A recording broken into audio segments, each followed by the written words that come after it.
Good day, ladies and gentlemen, and a very warm welcome to the Gulf Oil Lubricants Limited Q1 FY22 earnings conference call hosted by Yes Securities. As a reminder, all participant lines will be in the listen-only mode, and there will be an opportunity for you to ask questions after the presentation concludes. Should you need assistance during the conference call, please signal an operator by pressing star then zero on your touchtone phone. Please note that this conference is being recorded. I now hand the conference over to Mr. Nitin Tiwari from Yes Securities. Thank you, and over to you, Nitin. Thank you, Ali. Good day, ladies and gentlemen. On behalf of Yes Securities, I welcome everyone to Gulf Oil Lubricants India Limited's 1Q FY22 earnings call. Today, we have the pleasure of having with us Mr. Ravi Chawla, CEO and MD of Gulf Oil, and Mr. Manish Gangwal, CFO of Gulf Oil India Limited. I shall now hand over the call to the management for their opening remarks, which shall be followed by a question and answer session. Over to you, sir. Thank you, Nitin. Good day, ladies and gentlemen. Welcome to the call for Gulf Oil Lubricants India Limited. On the outset, I'd like to wish all of you that you are safe and sound, and of course, we are getting out of the difficult situation of the pandemic with the vaccinations going up. Coming to the results, we are happy to share that in spite of the market closures in April and May, which impacted the retail market, we have notched up a revenue of 417 crores, which is 73% growth over last year. And the profit figures, if you take the PAT figures, are also at a 77% growth over last year, same quarter at 30.35. So happy to share that this trend has continued. Last 3 quarters of last financial year, we saw the volumes doing very well. The performance was good. Of course, April and May, we saw the retail markets, which is part of our business, impacted by about 40-50% in terms of partial closure. But happy to also report that June we are back to normal. And the April-May deficit, of course, showed in the volumes where we did 57% growth over last year quarter. So overall, we have done 27,500 KL versus last year, same quarter at 17,500. But again, as I mentioned to you, the June figures show us that we are back, the demand has gone up. The challenges, of course, in addition to the market closure, were related to the costs, and we have managed that. Price increases that have gone in place will get us back to the margin that we expect going forward.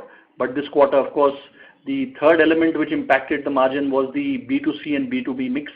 Because of the market closure, the retail channel sales were lower, which were expected because of the markets not picking up stocks, secondary, tertiary sales getting impacted. So normally a ratio of B2C to B2B is 60-40, but this quarter it was 50-50. That also impacted the margin delivery.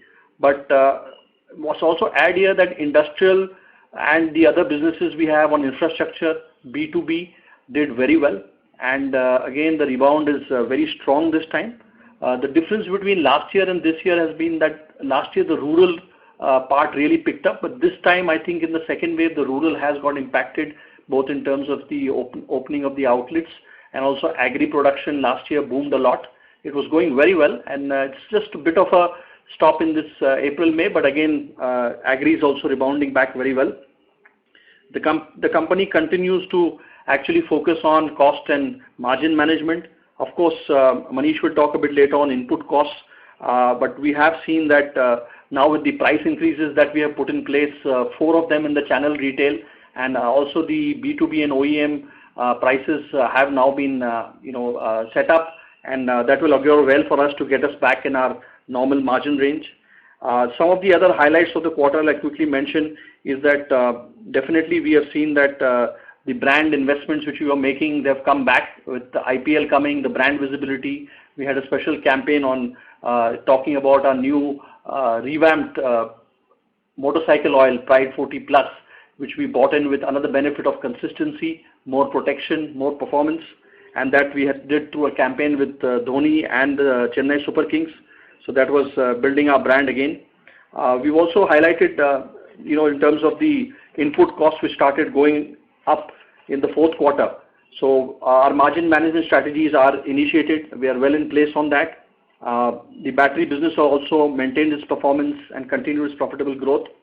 and of course other parameters Manish will cover. I'd just like to mention that the campaigns we have done recently, because we are having now the Raksha Bandhan festival coming. So Gulf is the first company which has taken on the cause of vaccinating truck drivers. So we'll be vaccinating 10,000 truck drivers. Already started some days ago, and we'll complete it in the following week. Also, in terms of our employee safety, the second vaccination is a priority so that we can all be safe. And we also have getting back to work. Our plants, our depots are operating as we were also last year. So this is really an update on the last quarter. Hand over now to Manish to cover some of the other highlights. Manish, over to you. Yeah, thanks, Ravi. I think it's mostly covered, but just to add that the rising input cost or the base oil going up has been a very unprecedented scenario, and the cost of base oil moved up very, very sharply over the last 7 to 8 months.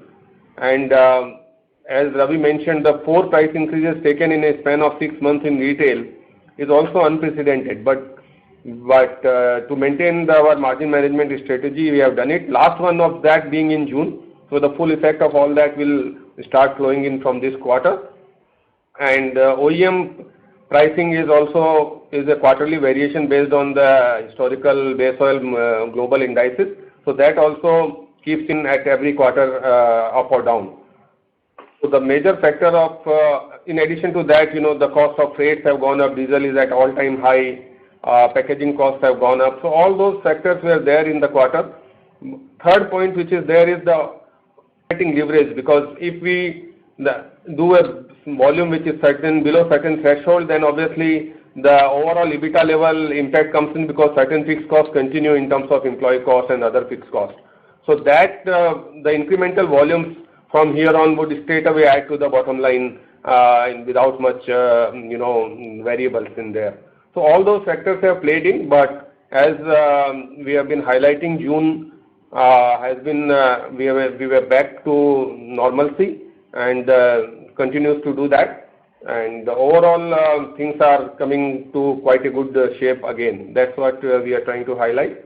Over to now, I think, Nitin for question answers, please. Thank you very much. Ladies and gentlemen, we will now begin the question and answer session. Anyone who wishes to ask a question may press star and 1 on the touch-tone phone. If you wish to remove yourself from the question queue, you may press star and 2. Participants are requested to use handsets while asking a question. Ladies and gentlemen, we will wait for a moment while the question queue assembles.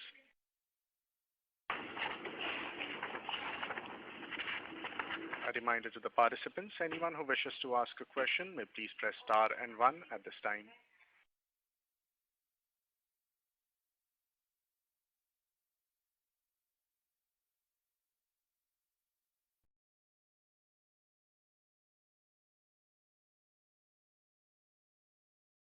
Participants, to ask a question, please press star and 1.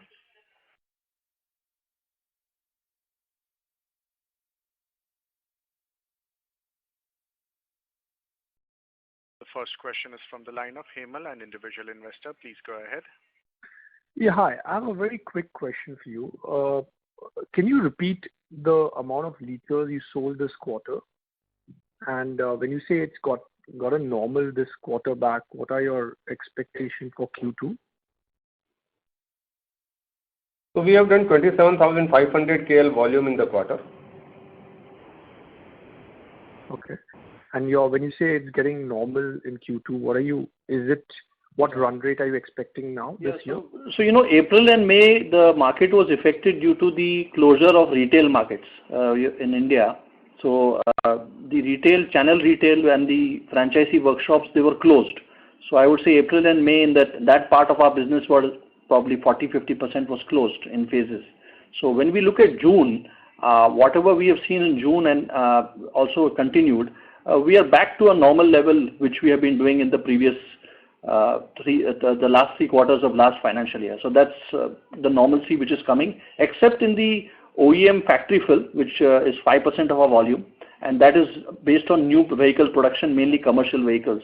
We have some OEMs. That is still to pick up. Otherwise, 95% of the business we are seeing it's tracking back to the normal level which happened in the last 3 financial quarters of last financial year. And is it a fair assumption to have now that you are back to your 15 to 18% guidance for your EBITDA margin? Is that guidance still existing now for the remaining part of the years to catch up to, or are you changing guidance on that at all? Manish?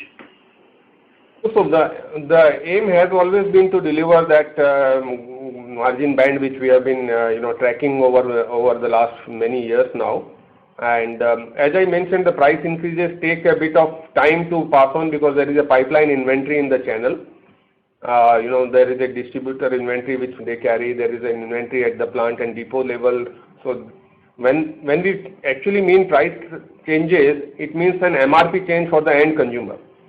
So the old stock in the pipelines are still sold at the old rate. So that takes a bit of time in terms of overall. But yes, the overall direction we are tracking is still the same. With a little support, of course, we are seeing now that the input cost has stabilized at these higher levels and it's not going up further. For the last 1.5 months, we have not seen further increases in base oil. So that all should also augur well overall. Okay. Can I ask one more, or is it okay if I ask one Yeah, more? please. Yeah, please. Yeah, I think the only other question I had is that I saw in your notes that you have done some amendments to your clauses there to get into more EV space and infrastructure space on the EV side and battery charging. What's the thought process out there? I know you have some investments in UK that you did recently. Yeah. But where are we going as a... So you see, we've as you know, we have made the investment along with our parent company, Gulf Oil International, a company called Indra Renewables, which is into charging for the UK market, and also, of course, we are testing their products here. So in terms of the EV value chain and mobility, we are actually looking at how our brand, our distribution, and of course, we also want to look at if in the value chain there's an opportunity for us. So with this amendment, obviously the focus is there. We want to make it more sharper. There are studies on to look at where our brand distribution and obviously looking at electric vehicles will be coming in various segments. What can Gulf do? And chargers, we are already trying to see if the chargers we can get in. Also with this, we are being approached by various people because we have a very good distribution network in terms of our bike stops, our outlets, our relationships, and our brand is also very strong. For example, in not only in the motorcycle segment where we are number 2 in the bazaar, overall as a brand, Gulf in the mobility segment is known. So some of these things we are going to think about, and once we are clear on where we are going and the board approves, we will of course share with everyone. Okay. So no capex as of now, right? No specific capex plan for this in this year. No, right now the studies are on. So once we get them to some sort of planning and a proposal, then obviously we would table all those in due course. Thank you again. My questions are done. Thank you. Thank you. A reminder to the participants, anyone who wishes to ask a question may please press star and 1 at this time. The next question is from the line of Nitin Tiwari from Yes Securities. Please go ahead. Yes, please. I'm taking the opportunity to ask a question because I just want to stay on that point on EV that you just mentioned. So if you can just help us understand in terms of opportunity size that is there other than EV, perhaps what we are looking at in next decade in terms of two-wheeler and four-wheeler vehicle park and what is the opportunity size over there and how are we gearing up to prepare for that? Manish, you want to take that? So, Nitin, thank you for this. I think we have done a lot of internal estimates, and all the reports and other things which are talking about the EV penetration in certain segments. We are still of the firm belief that the lubricant market is going to grow for the next 10-15 years in India. It's not going to start degrowing tomorrow or in 5 years' time or in 10 years' time. It is going to grow because there is a large vehicle park, and there is a newer vehicle park which is being added every day. Even in the month of July, 11 lakh new IC motorcycles have been sold, two-wheelers have been sold, including scooters and motorcycles. So India sells nearly 15 million new motorcycle two-wheelers every year. It's only one segment, and similarly in the other segments, car and trucks. Today the scrappage policy has been announced, so the M&S-CV, and there will be a lot of vehicle scrappage which will happen of the old vehicles, which will be replaced by the new fleet, which is auguring again well for the lubricant players like us who are into advanced lubricants. So all these factors make us to believe that the lubricant market is going to grow, and while this is being, and we will continue to get our aggressive stand on the market share gains in the lubricant space. The object clause change, what we are looking at here, and because we want to also participate in the EV value chain, and there are a lot of components around that. In addition to launching definitely a complete range of EV fluids, which is part and parcel of any lubricant company, we will be looking at how to explore more about our distribution, our brand play, and our OEM relationships in that area as well. So overall, I think we are looking at both the sides. Rather, it gives us an additional opportunity to play in certain fields. Just to add here, Nitin, to what Manish has said, you see, we have got our 95% sale is for replacement lubricants. That means once the vehicle is there, they would be running the truck, running the tractor, running the equipment, running the bike. So the penetration of vehicles per se in India is growing, and of course we have seen a couple of difficult years for various reasons, COVID being one. Now when you look at obviously electric vehicles coming, that will impact the factory fill, the first fill, and of course it will take time for that population to grow. But there is a large enough penetration and growth that is going to happen with the conventional vehicles, and of course you will see that India being the third largest lubricant market all across, whether it's industries, it's automotive, it's the other sectors. The lubricants demand is, even the experts predict that there will be a 2 to 3% demand, which today if 2 to 3 is there, obviously that is because lubricants are getting better in terms of quality, then there are higher end lubricants. So all this augurs well. We believe in the next 10 to 15 years, this will continue to grow. Of course, EV, we will see that, and as Manish mentioned, we are looking at where the value chain will give us opportunities, and hopefully some of these will also fructify for us. Sure, sir. And just correct me if I'm wrong. We have a very high proportion of CV volumes as well in our portfolio. So I suppose most of that segment would any which ways be insulated from EV. Is that understanding correct? Yeah, typically if you take the automotive market, 40-45% is diesel engine oils, which go into commercial vehicles and tractors. So there is a similar mix we have, and that continues to obviously grow. As you know, tractors are growing, commercial vehicles expected to grow. So you're right, about 40-45% in that segment is diesel engine oils. Plus the industrial oils, which are around 20% of the market, close to 65% of the market in any way is insulated from the overall EV, penetrations. Right, sir. So, and sir, moving from a longer term growth perspective to a more near term concern of rising base oil prices. So, are we seeing any moderation in base oil price as we move into July and August, and what's the outlook for the rest of the year? If you can help us understand a little bit of that. So I think, as I mentioned, the base oil prices have not further gone up for the last 1.5 months. They are not coming down as sharply as also, but they have at least stabilized at that level with a downward bias as we speak.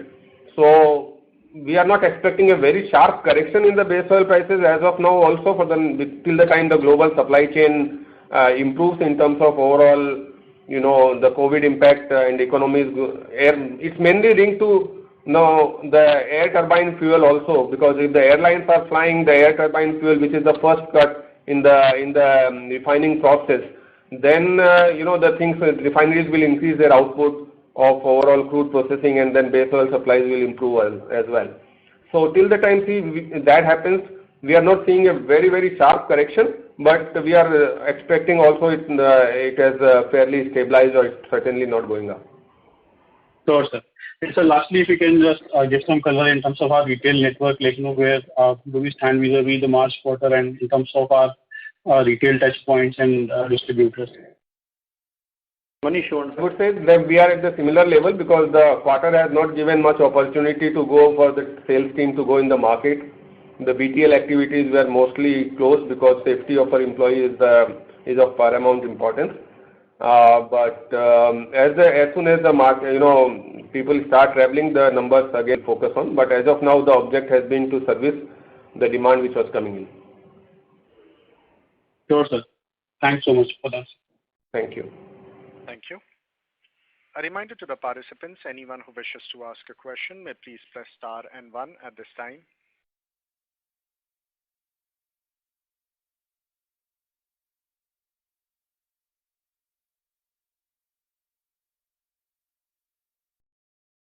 Participants, to ask a question, please press star and 1.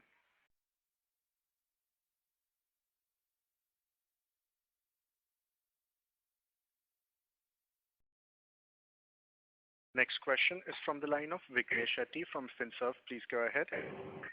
Yeah, hi. My question is more on the financials. I see your finance cost has gone up this quarter. When I looked at your previous month, I believe in the last quarter you had a cash surplus of around 490 crores. So just wanted a reason on that. You see, this finance cost for us also includes the foreign exchange fluctuation. During the quarter, the rupee has adversely moved. If I remember, the March quarter closing was around 72.50, and this quarter closed at roughly 74.50. So that had some mark-to-market losses on the foreign exchange that led to the finance cost. That are also the part of finance cost. The amount is roughly around 2.5 crores for the quarter. Okay, thank you. Thank you. The next question is from the line of Praravind, an individual investor. Please go ahead. Hello. Thanks for the opportunity. I have two questions here. I would just like to understand what is the broad split that we have with respect to the auto and the non-auto space with respect to industrial lubricant in our revenue mix. And within the auto space, do we have a percentage split of how much we cater to the scooters market? Because you understand that the EVs primarily are the scooter market per se, right? So the motorcycle is much more stable is what the studies are saying. Just like to understand that point. So as we mentioned, in a normal quarter, we have 60% of our sale which is to B2C and 40% B2B. This quarter was 50-50, so 50 was B2C. And B2C is towards the retail side of it, and B2B is where we directly supply. That is on the route to market side. On the products, we have close to, in a normal quarter, roughly 85% of the sale towards automotive products and 15% around industrial products. Within automotive, we have around 36% diesel engine oil, 36 to 40% depending on the quarter. When the agri season is there, it's slightly more. So personal mobility is roughly around 22%. Then we have other gear oil, greases, coolant, brake fluid, all those put together as the rest. But this quarter was slightly lower because as these are retail-oriented products, the diesel engine oil and the personal mobility both put together were roughly around 49-50%, as against their usual around 60% plus. So that's one of the reasons why we highlighted that the margin for the quarter also are looking lower. But as the markets have started opening in June and onwards, we should be tracking the same old ratios which we had. So Manish, if I can add, I think Pravin, you were asking a question on motorcycle oil. See, 22%, Manish, you mentioned, right? Personal mobility. Yeah, personal mobility. Out of personal mobility, 18% is motorcycle out of the 22. That means 4%, right, Manish? Roughly 3-4% will be the passenger car for us. So 18% is the motorcycle, and from the motorcycle, the scooters which are gearless is probably 5% of that. So not 5 out of 18, but 5 out of the total motorcycle. So the scooters, mopeds, because they require different lubricant, that is a very small proportion currently for us. And in fact, we don't do much much of our lubricant to the three-wheeler automotive, the auto rickshaw segment. So just to give you a little bit of granularity, that some of these segments like the three-wheeler auto rickshaw is going a lot into, lead acid electric, lithium ion electric, that kind of thing, battery. So a small proportion of our motorcycle sale is into the scooter. Okay, that helps. Yeah, and so I just thought you wanted to know that detail. That's why I just gave you a little more. Yeah. Yes, definitely that helps. And I just want to understand your outlook for the battery business, right? So, are we looking at scaling it up by manufacturing a plant or something, or is there the current trading will continue? Yeah. So Manish, you want to ask? Yes, so we have looked at localizing the product. Of course, not trying to build up a greenfield plant for that, but we'll be certainly manufacturing it within India as we move forward, and maybe we'll do a contract manufacturing in India with some players. But till the time the import continues, overall the trajectory for this is definitely that we want to grow this business to a very, very decent level. Okay, so when you say contract manufacturing, that will still be the lead acid batteries, right? Yeah, that is because these are starting the cranking batteries for two-wheelers and not not for running of the vehicle. So these are basically the startup batteries. Okay. But there are no other plans with respect to. You see, we have a brand of motorcycle oils called Gulf Pride. Now that is roughly, we have a good market share and the brand is quite strong. So the Gulf Pride brand is also used for our motorcycle oil and our motorcycle battery. So we can use this brand later on for any type of battery. So that's one of the areas where we'll be also exploring. If you have the future batteries, the Gulf Pride brand can come to play. Okay. All right. Okay, thanks. Thank you. Thank you. The next question is from the line of Saurabh Doshi from Yes Securities. Please go ahead. Yeah, thank you for the opportunity. I just have one question. So what would be the revenue and EBITDA breakup for the battery segment currently? So for the battery segment, we are clocking now 20 to 25 crore per quarter sort of revenues. And definitely we have turned, as we mentioned in the last con call, we have turned positive on the EBITDA level for this business. For the last few years, we have been nurturing this business, and now we have turned EBITDA positive on the overall battery business. All right. Thank you. Thank you. A reminder to the participants, anyone who wishes to ask a question may please press star and 1 at this time.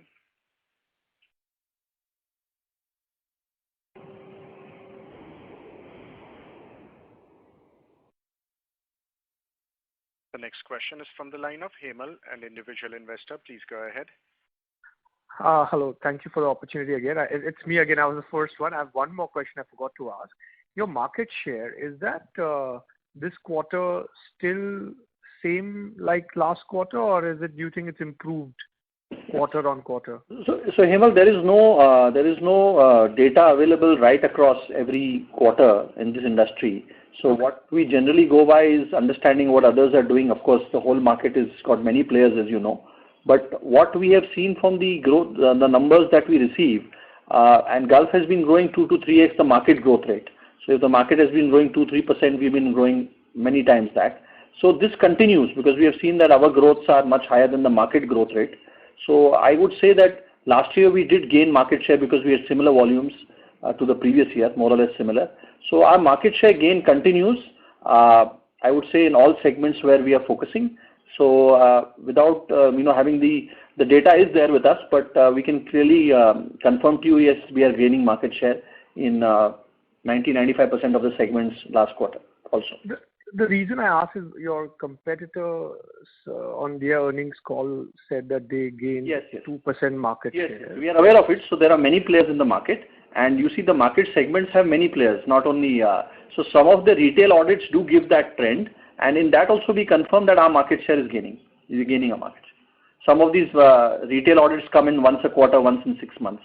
So we have also, in our calculation also, we have gained in across our segments. So approximately, would you be able to say what would be your market share No, it varies segment-wise. So it would be, offline, each segment has a different play. So we definitely have been gaining because our growth is well above the market growth rate in the last 10 years, 12 years. That's a consistent performance by us. You can see the numbers. Okay. Thank you. Yeah. Thank you. A reminder to the participants, anyone who wishes to ask a question, press star and 1.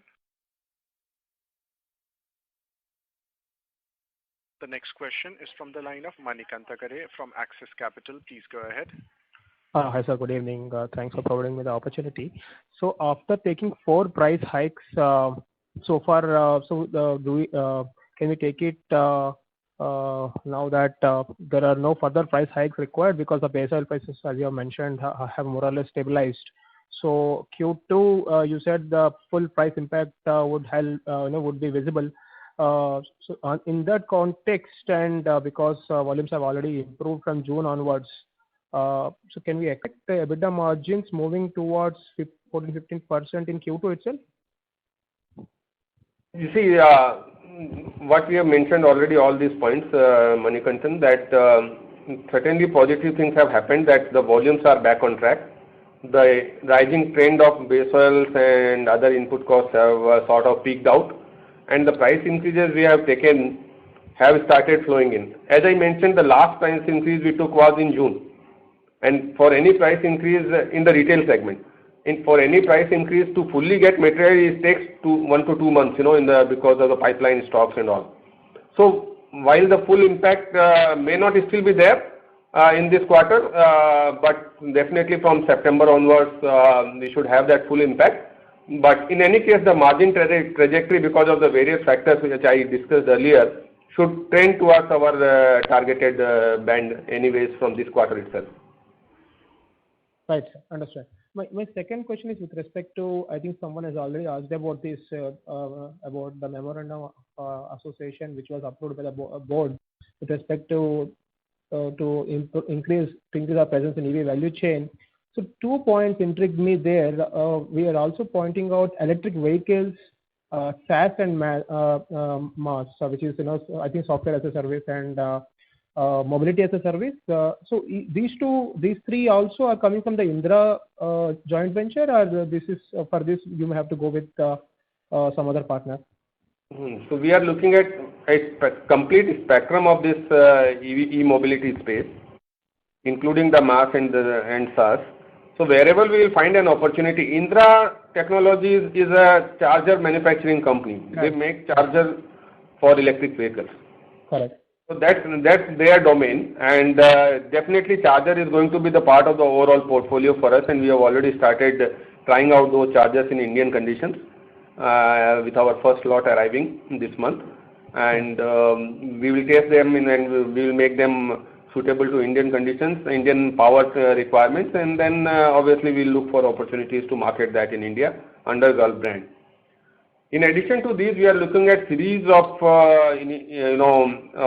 ideas in our e-mobility space, which is a very currently it's a very dynamic space, but we will see where Gulf, based on its 3 strengths which Ravi has mentioned, of brand, of our distribution network, and of our OEM relationships and customer relationships, where we can play in these fields, we will evaluate, and obviously then we'll put it to the board for their guidance. Right. So if I understand it correctly, it's fair to assume that we may see some more partnerships, comprising of the other areas of the value chain, right, sir? Yes, for sure. Yeah, so Manikant, just to tell you, you mentioned MaaS and SaaS, mobility as a service and software services also, software as a service. You see, all these things that will happen with EV, and as you know also, everybody's been learning about this developing space. You require various software packages, various connectivity for all these things to work together. So that is why, you'll have to be part of the value chain, but still be an integrator. So that is where we think Gulf can have a play. And of course, we are studying this area, and, it would be an area which obviously is developing with the, as the penetration of EV is expected to be in some form. So right now, even software, mobility as a service, these are areas we want to look at.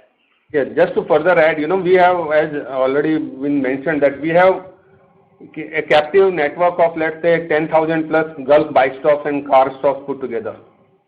Now, how much of these can be used for putting a charging infrastructure in these so that they can cater to the EV population is an area definitely we are looking at.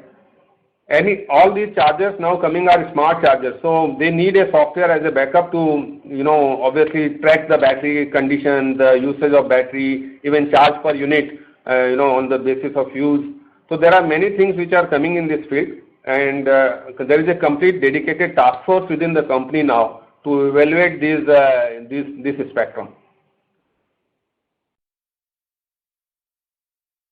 Understand, sir.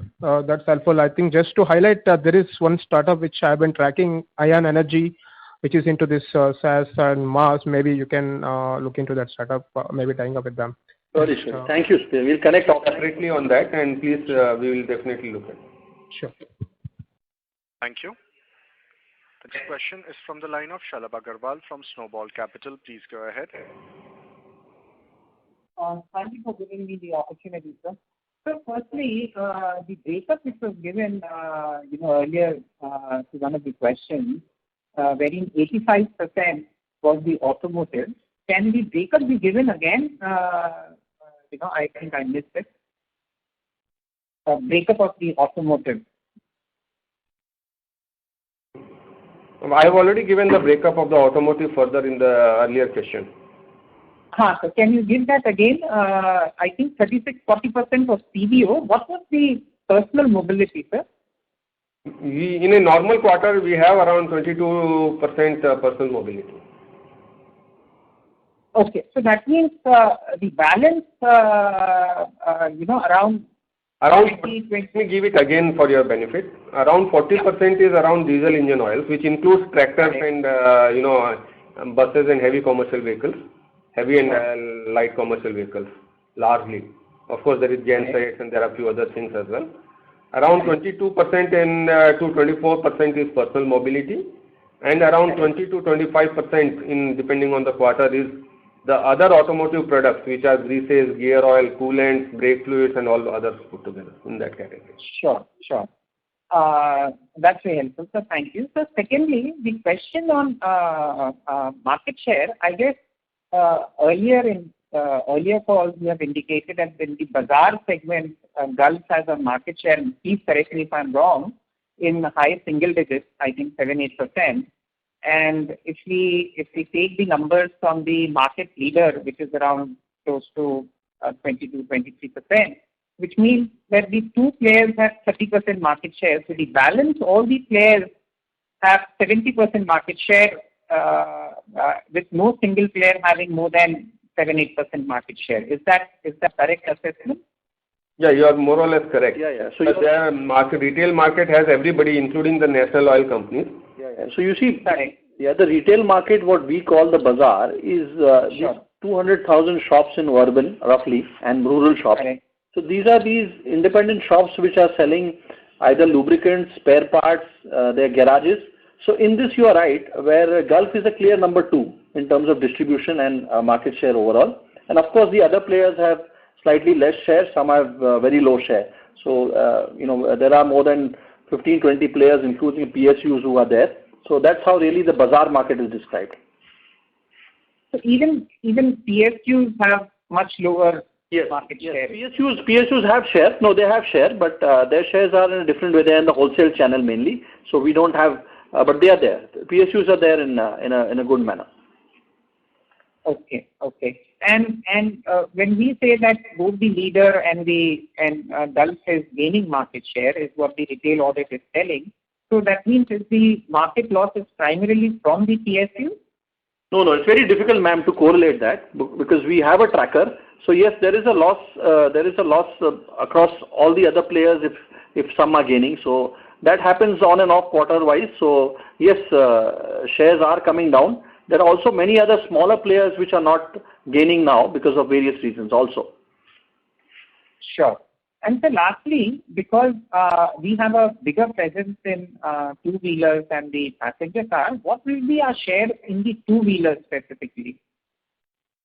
It should be close to double digit. So Bazaar, we are close to double digit for two-wheelers, motorcycle oils. Okay. Thank you, sir. Thank you for taking my question. Thank you, sir. Thank you. The next question is from the line of Debarati, an individual investor. Please go ahead. Yeah, hi. Thank you so much. I wanted to understand the ASP spend for the quarter. So this quarter we have had because last year quarter one was a very low ANP because everything was under lockdown. But this time the markets have been operating and B2B especially was open. So we had IPL and few campaigns as Ravi mentioned. So we had close to 4% of our top line spent as our ANP, which in a normal quarter we used to do anywhere around 5 to 7%. But it came back to 4% as a spend. Sure. Thank you so much. Thank you. Thank you. The next question is from the line of Vignesh Shetty from FinServ. Please go ahead.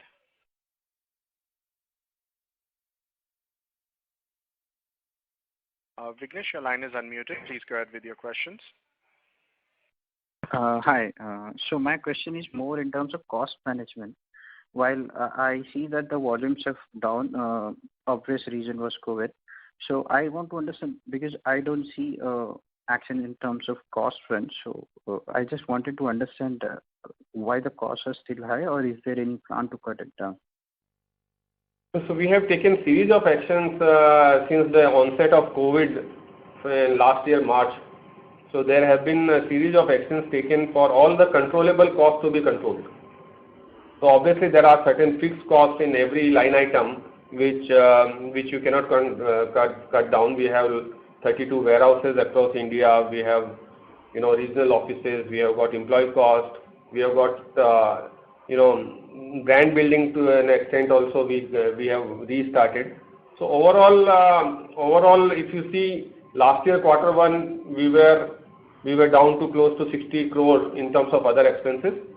As the markets have been now this time better, we are back to around 97 crore as other expense as a figure.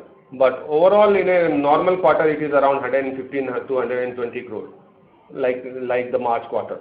So we are still down in terms of around 15-18 crores on the cost side in this quarter because of obviously the markets were closed and certain activities were not taken up like BTL activities and all.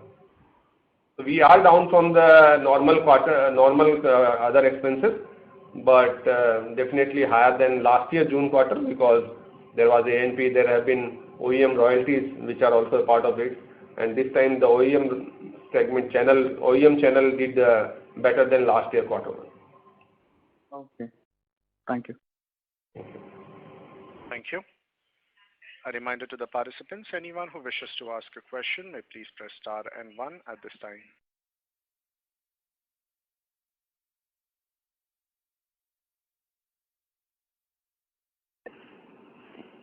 As there are no further questions, I now hand the conference over to the management for their closing comments.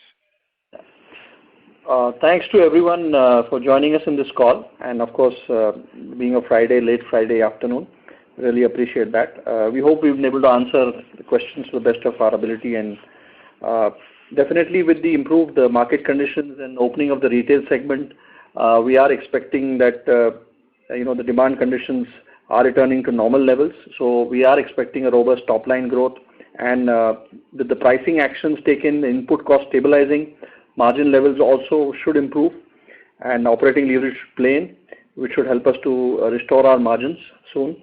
And we look forward to that, and of course to your continued support. And please stay safe, and hope to see you in the next quarter call. Thank you so much. Thank you very much. Ladies and gentlemen, on behalf of Yes Securities, that concludes this conference call for today. Thank you for joining us, and you may now disconnect your lines.